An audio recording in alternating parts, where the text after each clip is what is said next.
become future stars. Chapter 4. The Nervous System.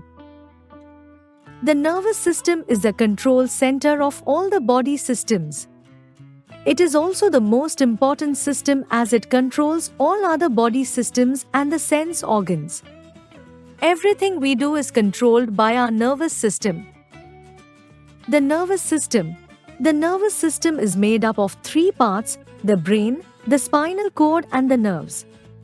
Our entire body is covered by an interconnected network of nerves which can be compared to a network of roads. The brain receives and sends messages through these nerves. This network of nerves allows the brain to monitor and control every part of our body. The brain. The brain is the most remarkable organ in our body. It is the control center of our body. It controls almost all functions of the body. Messages from different parts of the body tell the brain what is required by the body.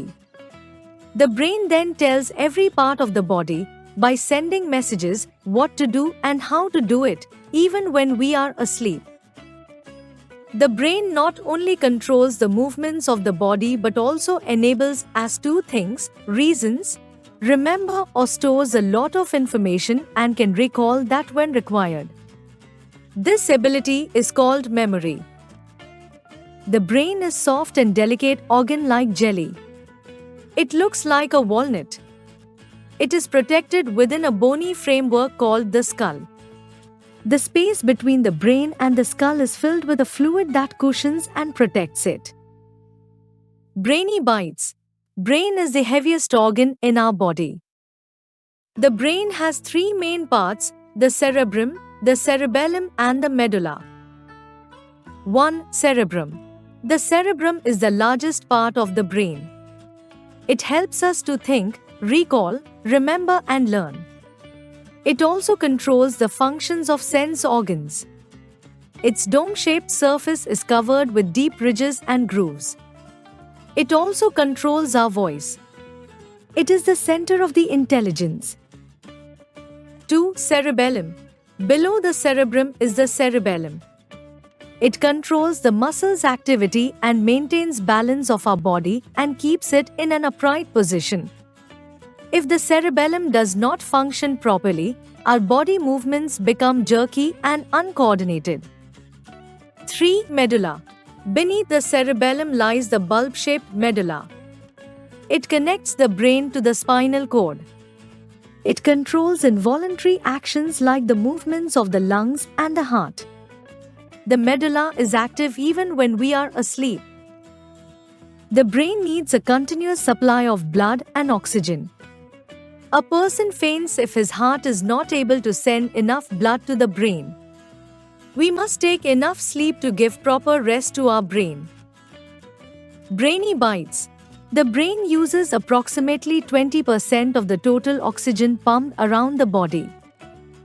About 750 milliliters of blood pumps through the brain every minute. Each half of the brain controls the opposite half of the body. Spinal cord and nerves. The human brain is undoubtedly a remarkable machine, but it cannot work alone. It is able to function with the help of the spinal cord. The spinal cord begins at the narrowed base of the brain and runs down inside the spine. It connects the other body parts to the brain through thread-like structures called nerves. Nerves are made up of bundles of fibers that carry thousands of messages every second. The brain is directly connected to the head and neck by nerves. The rest of the body parts are connected to the brain by nerves through the spinal cord. There are three types of nerves. Sensory nerves. These nerves carry messages from the sense organs to the spinal cord. These messages are interpreted by the brain and we are able to see, hear, smell, taste and feel. Motor nerves. These nerves carry instructions from brain or the spinal cord to the muscles or glands. These instructions result in movement of muscles or secretion by glands. Mixed nerves. These nerves perform both the above functions. They carry messages to the brain as well as carry orders from the brain to other parts of the body. Reflex actions. Some body movements are done automatically without thinking about them. This automatic response of body to an event is called a reflex action. The reflex action involves only the nerves and spinal cord. For example, our mouth gets watered at the sight of ice creams and chocolate. Similarly, the action, such as moving our hand away from a thorn or needle, takes place without the message going to the brain. The reflex action allows a fast reaction. In reflex action, on touching the thorn or needle, the nerves send a message to the spinal cord and the spinal cord orders the hand to withdraw immediately. The sense organs. Sense organs are windows to the outside world. They make us aware of our surroundings. We are able to see, hear, smell, taste, and feel through them. The 5 sense organs in our body are the eyes, ears, nose, tongue, and skin. Eyes. The eyes consist of eyeballs that fit into sockets in the skull. The eyeballs are protected by eyelids and eyelashes that keep them clear and dust-free. The eyeball has the following 3 main layers. Cornea. It is the outer transparent layer covering the visible part of the eye. Sclera. It is the white part of the eye. In the center of the eye lies the round iris. The iris is colored. It can be blue, black, green, brown, etc. In the center of the iris lies a black spot or hole called the pupil. The pupil controls the amount of light that enters the eye. In very bright light, the pupil contracts or becomes smaller in order to keep away extra light. In dim light, the pupil enlarges in order to take in more light. Retina. It is the innermost layer of the eye.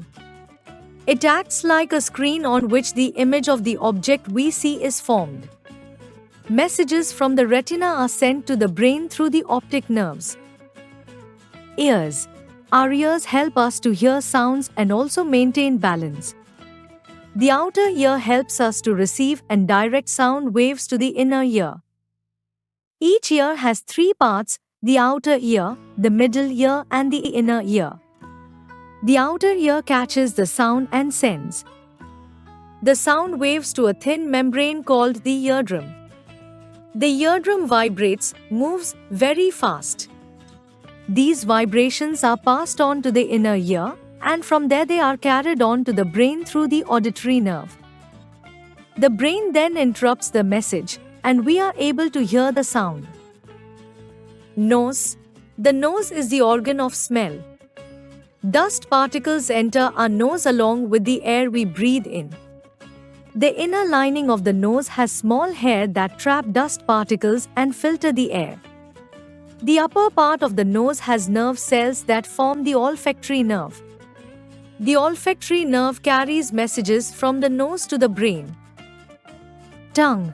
The tongue is the organ of taste. It also helps us to speak. The surface of the tongue is covered with tiny bumps.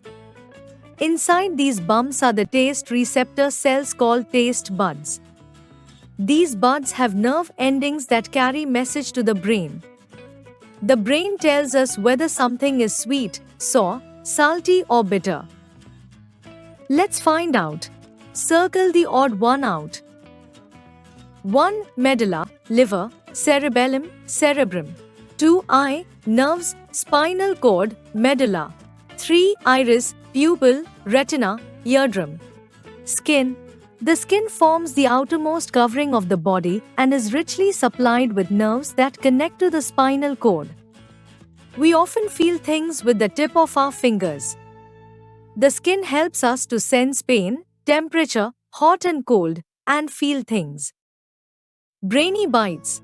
The skin is the largest external organ of the human body. It is an important sense organ. It also acts as a waterproof covering, guards the body against extremes of temperature, harsh sunlight, and harmful chemicals. Rapid review. Everything we do is controlled by our nervous system. Brain is the control center of our body. The automatic response of body to an event is called a reflex action. Sense organs are our windows to the outside world. They make us aware of our surroundings. The skin is the largest external organ of the human body. Like, share, and subscribe.